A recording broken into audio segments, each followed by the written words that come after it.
आज हम इस वीडियो में 2022 में आई crime thriller web series cyber Vaar का एक्सप्लेनेशन करने वाले हैं। इस सीरीज को IMDb पर 9.8 आउट ऑफ 10 की एक शानदार रेटिंग मिली है। साथ ही 90% गूगल यूजर ने इसे पसंद भी किया है। सीरीज की स्टोरी में हमें कई सारे साइबर क्राइम्स और उनकी इन्वेस्टिगेशन अलग अलग एपिसोड्स में देखने को मिलने वाली है।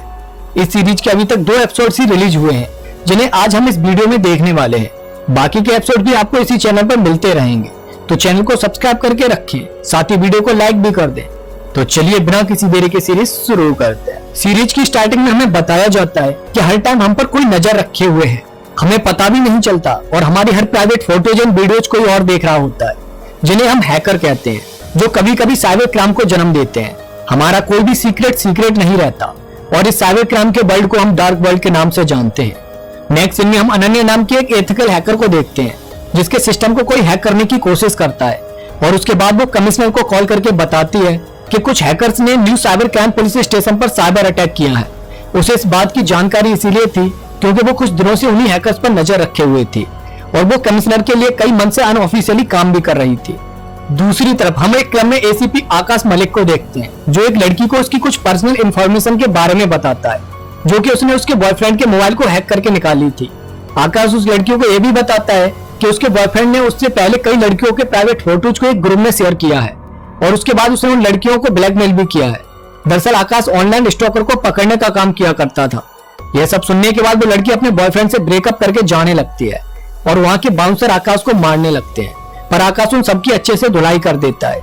और तभी आकाश के पास कमिश्नर की कॉल आती है और वो उसे जल्दी न्यू साइबर पुलिस स्टेशन आने को कहते हैं। उधर पुलिस स्टेशन में अनन्या अपने असिस्टेंट के साथ पुलिस स्टेशन पहुंचकर सारे सिस्टम्स को पावर ऑफ करने लगती है और जब वहां का कांस्टेबल हाउस साहब उसे ऐसा करने से रोकता है तो कमिश्नर खुद आकर उसे ऐसा करने की परमिशन दे देते हैं, क्योंकि अनन्या वहां पर उस हैक को रोकने के लिए ही आई थी।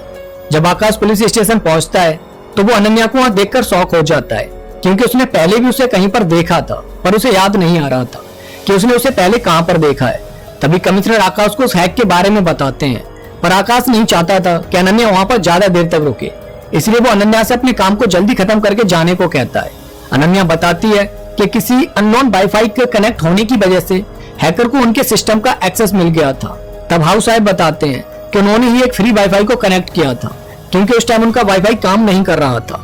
थोड़ी देर बाद अनन्या और के उस हैक को रोक लेते हैं, पर उन्हें अभी भी उनके सिस्टम में कुछ सॉफ्टवेयर को अपडेट करना बाकी था, इसलिए अनन्या उस पर काम करने लगती है। पर आकाश अपनी ईगो के चलते अनन्या को वहां से भगाने के बारे में सोच रहा होता है। उसे लगता था कि उसे अनन्या की हेल्प की कोई भी जरूरत नहीं है, पर कमिश्नर उसे समझाते हैं कि अनन्या उसकी हेल्प ही कर रही है और वो अनन्या को कई मंथ से जानते हैं, इसीलिए वो उस पर ट्रस्ट कर सकता है। साथ ही उनकी कन्वर्सेशन से हमें पता चलता है कि पहले आकाश फील्ड पर जॉब किया करता था, जैसे कि मर्डर मिस्ट्री केसेस इन्वेस्टिगेट करना और उन्हें सॉल्व करना, पर एक गलती की वजह से उसे यहाँ पर साइबर पुलिस स्टेशन में डाल दिया गया था, जो आकाश को बिल्कुल भी चैलेंजिंग नहीं लगता था।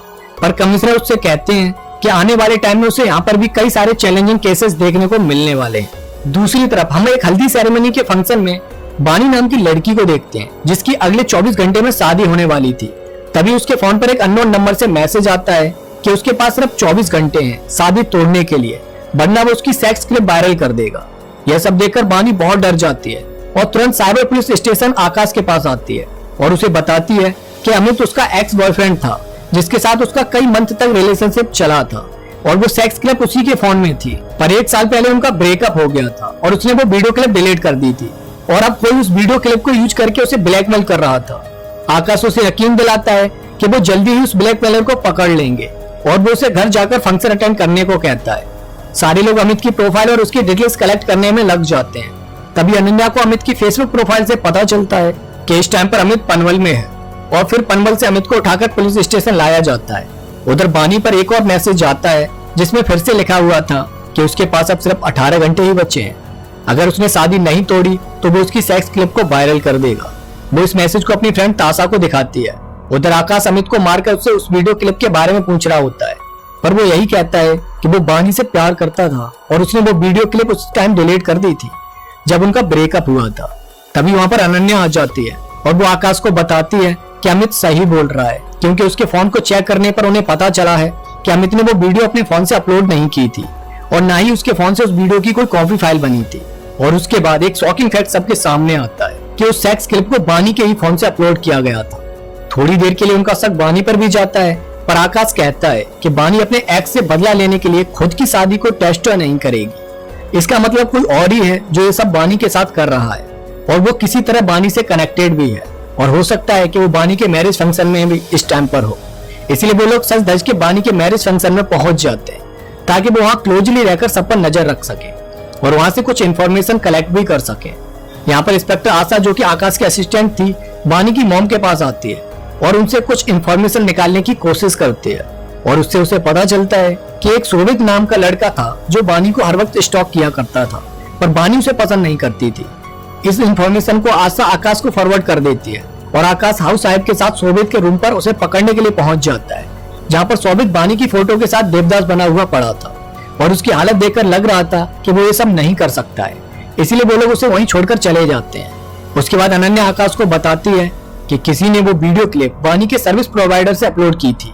इट मींस बानी के हॉटस्पॉट का यूज करके वो वीडियो अपलोड की गई थी। इससे एक क्लियर था कि उस टाइम ब्लैकमेलर बानी के आसपास ही रहा होगा। जब इस बारे में आकाश बानी से पूछता है तो वो बताती है कि उस टाइम किसी का भी नेटवर्क काम नहीं कर रहा था, इसीलिए उसे अपना हॉटस्पॉट देना पड़ा था। उस दिन कई सारे लोगों ने उसका हॉटस्पॉट यूज किया था। अब इतने सारे लोगों के फोन्स को चेक करना तो पॉसिबल नहीं था, इसीलिए के बताता है कि वो एक बग इमेज को सभी के फोन में सेंड कर देगा बानी के फोन के थ्रू, क्योंकि बानी के फोन का एक्सेस वो पहले ही ले चुका था, और जब वो लोग उस बग इमेज पर क्लिक करेंगे तो उन्हें उन सबके फोन का एक्सेस मिल जाएगा। पर आकाश इसके लिए एग्री नहीं था, क्योंकि इतने सारे लोगों के प्राइवेट स्पेस को छेड़ना उसे गलत लग रहा था, इसलिए वो ऐसा करने से उसे मना कर देता है। पर फिर भी अनन्या खुद उस फंक्शन में आ जाती है, और के वहां से बग इमेज को सभी के फोन में स्प्रेड कर देता है, और उन्हें सबके फोन का एक्सेस मिल जाता है, जिसमें से उन्हें एक ग्रुप चैट मिलती है जिसमें बानी के सारे फ्रेंड्स ऐड थे। उसमें से उन्हें पता चलता है कि किसी ने बानी को ब्लड से लव लेटर लिखा था, और बानी की फ्रेंड से आशा को पता चलता है कि वो लेटर डेफिनेटली वरुण जोशी ने लिखा होगा, क्योंकि वो बानी के लिए पागल था। और फिर आकाश से सब जानने के बाद वरुण जोशी को ढूंढने निकल जाता है, और के एंड अनन्या उन्हें वरुण जोशी की लोकेशन बता रहे होते हैं।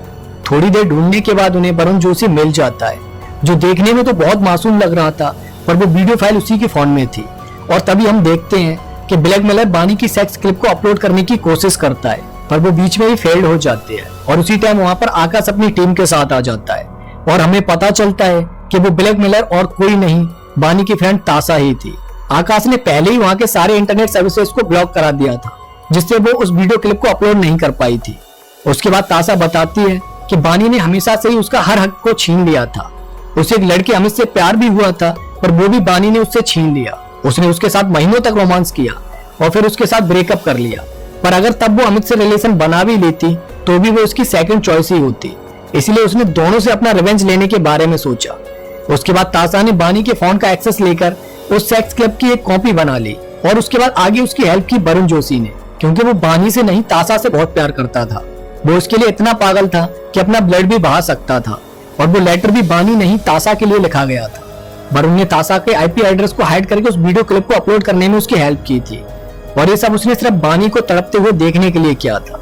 इन सब के कन्फेशन के बाद ताशा को अरेस्ट कर लिया जाता है, और बानी की शादी बिना किसी रुकावट के उन 24 घंटों के अंदर ही हो जाती है। कमिश्नर इस केस को सॉल्व करने के लिए पूरी टीम को कांग्रेट्स बोलते हैं, और आगे से एज ए टीम काम करने को कहते हैं। पर आकाश अनन्या के साथ काम करने के लिए रेडी नहीं होता, पर कमिश्नर के कहने पर वो काम करने के लिए रेडी हो जाता है, और इस तरह साइबर क्राइम्स को सॉल्व करने के लिए एक नई टीम तैयार कर दी जाती है, जिसमें एसीपी आकाश, कांस्टेबल आशा, कांस्टेबल हाउस साहब, अनन्या और के शामिल थे, जिन्हें अभी आगे कई सारे चैलेंजिंग साइबर क्राइम से निपटना बाकी था, जिसके बारे में हमें आगे आने वाले एपिसोड्स में पता चलेगा। तो इसी के साथ इस सीरीज के 2 एपिसोड्स की एंडिंग हो जाती है। आगे इसके नेक्स्ट एपिसोड और नेक्स्ट केसेस को देखने के लिए आज ही चैनल को सब्सक्राइब करके वीडियो को लाइक कर देना। तो चलिए अब इसी के साथ मिलते हैं नेक्स्ट वीडियो में एक और सस्पेंस थ्रिलर मूवी के साथ। तब तक के लिए जय हिंद।